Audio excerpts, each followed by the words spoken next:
49 مليار دولار، مصر بتحوش صح. أهلا بكم في حلقة جديدة من الترند بيقول إيه. النهاردة عايزة أقول لكم حكاية بسيطة عن فلوس مصر، مش الأسعار ولا البنزين، لأ، الفلوس اللي مصر شايلاها على جنب واللي اسمها الاحتياطي النقدي. طب يعني إيه الكلام ده؟ يعني مصر عاملة زي أي بيت بيحوش شوية فلوس عشان لو حصلت أزمة.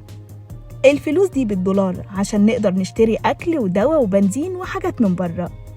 طب نرجع بالزمن شوية، من 10 سنين يعني في 2015 الخزنة كان فيها حوالي 17 مليار دولار، وده رقم مش كبير، ووقتها كنا في أزمة. عشان كده في 2016 الحكومة قررت تعوم الجنيه، يعني تسيبه يحدد سعره بنفسه.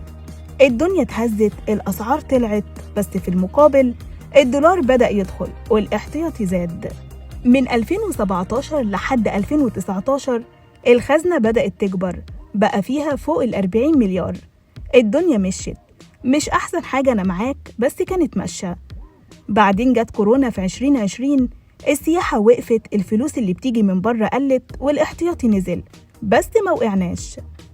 وفي 2022 وبسبب حرب روسيا وأوكرانيا الدولار بقى أغلى والضغوط زادت والخزنة نقصت تاني لحوالي 33 مليار.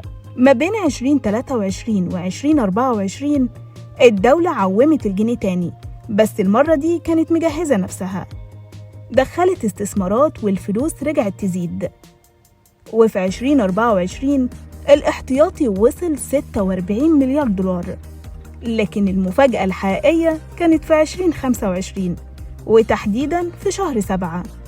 لأول مرة في تاريخ مصر الخزنة عدت 49 مليار دولار، وده رقم كبير جداً.